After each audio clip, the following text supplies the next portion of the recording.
সকাল হতেই দূর দূরান্ত থেকে চামড়া নিয়ে গাইবান্ধার পলাশবাড়ির চামড়ার হাটে এসেছেন মৌসুমী ব্যবসায়ীরা। হাটে এসে দাম শুনে হতাশ ব্যবসায়ীরা। ক্রেতা না থাকায় নামমাত্র দামে চামড়া বিক্রিতে বাধ্য হচ্ছেন অনেকে। লবণ মাখানো চামড়া বিক্রি হচ্ছে সরকারি দরের অর্ধেকেরও কম দামে। এ দামে চামড়া বিক্রি করে লবণের দাম এবং পরিবহন খরচই উঠছে না। হস্তক্ষেপ চেয়েছেন সরকারের।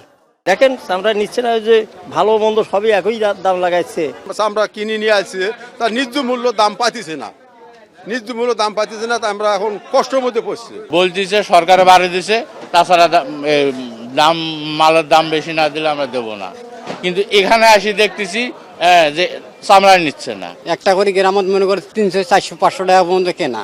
এখন এটার দাম আসি কয় 200 আর 150 এরকম করে দাম কয়। ঢাকা থেকে পলাশবাড়িতে চামড়া কিনতে যে ট্যানারির কর্মকর্তারা আসতেন, এবার স্থানীয় ব্যবসায়ীর সিন্ডিকেটের কারণে তারা আসছেন না বলে জানান অনেক ব্যবসায়ী। কেন ভালো জিনিসের দাম কম না, তো যেটা ভালো জিনিস সেটার অনেক দাম, কিন্তু যেটা আপনার এই কোরবানির মাল আপনার 70-60% মাল আপনার খারাপ ল্যাম্পি, এই কারণেই চামড়ার দাম নাই। আর যেটা 40% আছে এটার অনেক মূল্য। আমরা 800, 900, 1000 টাকাও কিনতেছি, 1100 কিনতেছি। 200 টাকা করোনা মাল আছে, ভাইরাস, ওরা তো দামই নেই। ওরা কেজি ভাবে বিক্রি, 10 টাকা কেজি ঢাকায় বিক্রি হয় আরও দেয়। তা আমরা কত কিনবো? আমাদের লস হয় আরও। নামমাত্র দামে চামড়া বেচাকেনা নিয়ে উপজেলা নির্বাহী কর্মকর্তা জানান, সরকারি নির্ধারিত দামের চেয়ে কম দামে চামড়া বেচাকেনা হচ্ছে। এ বিষয়ে এখন পর্যন্ত কোনো অভিযোগ নেই তার কাছে। খোঁজ নিয়ে বিষয়টি খতিয়ে দেখবেন।